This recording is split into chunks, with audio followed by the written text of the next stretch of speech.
Wali ini ada yang bersembunyi dengan penampilannya yang biasa-biasa aja. Dan saya sudah sering mengatakan walinya sufi itu soleh-soleh Pak, pakai serban, mungkin pakai kopiah, penampilannya soleh lah. Itu wali sufi. Ada wali namanya wali majzub, kayak Wan Sehan.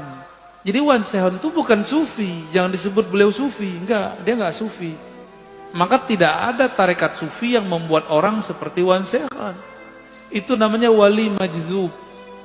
Wali yang kolbunya, ruhnya ditarik oleh Allah SWT dari cinta dunia menjadi hanya cinta kepada Allah. Maka orang cinta kan kasmaran. Orang kasmaran ya seperti orang gila, tapi bukan gila. Yang faham gak akan nyebut lu pikiran. Dan harus diluruskan, Wan Sehan bukan sufi, bukan wali sufi, tapi dia wali majzub. Jadi kalau ada orang menuduh, ini nih wali sufi ini gila, dia nggak ngerti sufi itu apa. Wali sufi itu kayak Abah Anom, Tajul Arifin, ya. Kayak Abah Sekumpul, kayak Mbah Asrori dan ayahnya Mbah Ishak. Mbah siapa lagi nih? Mbah Ahmad Sukanta di Banten. Nah, itu wali sufi namanya. Syekh Nawawi Al-Bantani itu wali sufi, rapih, nggak abrakan. Kalau wali majzub ya abrakan Pak, dan itu bukan sufi, tidak bisa ngangkat murid, cuma bisa ada orang khidmah kepada dia, dia dapat berkah, tapi itu bukan kurikulum tasawuf. Buka kitab ini nggak ketemu namanya wali majzub bisa dijadiin guru, nggak ada. Jadi seperti Wan Sehan itu tidaklah dapat bisa dijadikan mursyid.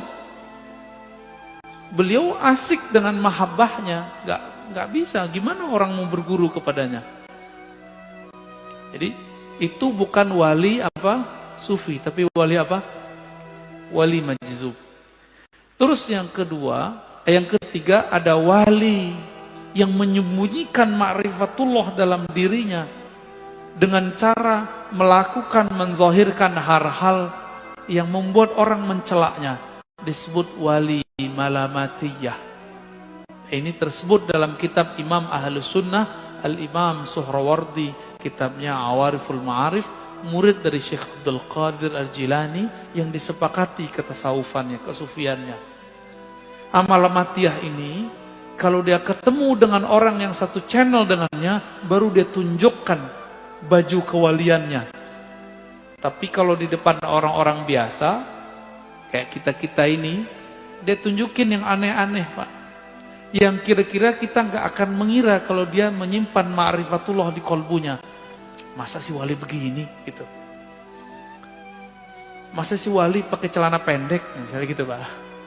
Itulah kalam Ibnu Athaillah Sakandari dalam kitab Ibnu Athaillah. Subhana man satara sirral khususiyah bizuhuri al-bashariyah.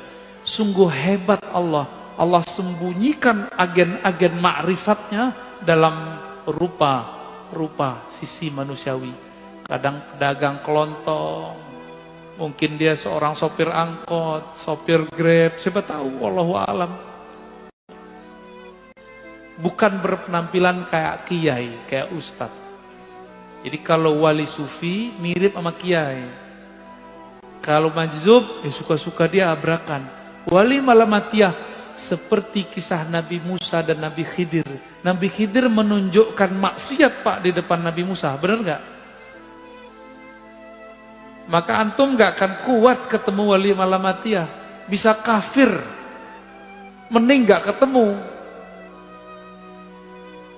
Masalahnya di akhir zaman begini, wali-wali ini kan susah diketahui. Dan besar kemungkinan wali al-ghaus di akhir zaman nanti malamatiyah. Nabi Musa aja gagal Pak. Tapi dianggap berhasil dengan syafaat dari Allah, 3 kali dia ingkar. Bener gak? Nabi Musa bisa ingkar. Loh kita siapa? Kita bukan Nabi Musa. Kalau Allah tidak menakdirkan kita bisa terima, tidak membantu rohani kita bisa nggak kenal tuh sama wali Malamatiyah ini. Wali Malamatiyah ini punya trauma dengan iblis. Iblis itu dulu namanya Azazil. Bertambah ilmu ma'rifatullah karena dia beramal ribuan tahun, bertambah ujub. Dia merasa mendapatkan pengetahuan, bertambah ujubnya, bertambah sombongnya. Supaya tidak terjadi itu, supaya orang tidak mengkultuskan dia, wali Malamatiyah ini menghancurkan karakter-karakter sisi kesolehannya. Supaya orang nanti menghujatnya. Di saat ada orang menghujatnya, disitulah dia kemudian tidak ujub. Itu Malamatiyah. Itu bukan sufi loh ya. Jadi yang sufi yang pertama aja. Kecuali si Malamatiyah sudah diperbaiki oleh Allah lahirnya, baru dia nanti persis kayak sufi. Kapan itu kita nggak tahu ya. Dan di akhir kata Imam Zarruq, definisi sufi ini tasawuf itu banyak. Tablugh nahwal alfain. Beda imam, beda pengalaman. Kira-kira ada sekitar 2000 definisi tasawuf. Namun semuanya berpulang kepada satu hal. As-sidqut tawajjuh ilallah. Kesungguhan, kejujuran, kebenaran bertawajuh menghadapkan diri kepada Allah. Jadi itulah awal dari doa iftitah, wajjahtu wajahiyah. Itulah tasawuf. Supaya mencapai wajjahtu bisa jutaan cara. Itulah namanya tarekat sufi. Jadi tarekat sufi itu bagaimana koneksi si hamba saat mengatakan wajjahtu wajahiyah. Tadi waktu baca doa iftitah nyambung nggak kepada Allah? Enggak kan? Karena belum punya torikotnya.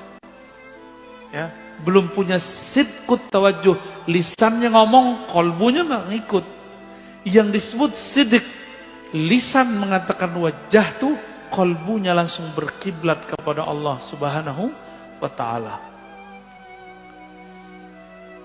Berdasarkan itu, kata beliau, apapun kata orang tentang kezindikan tasawuf itu bersumber dari kebodohan mengenai hakikat tasawuf.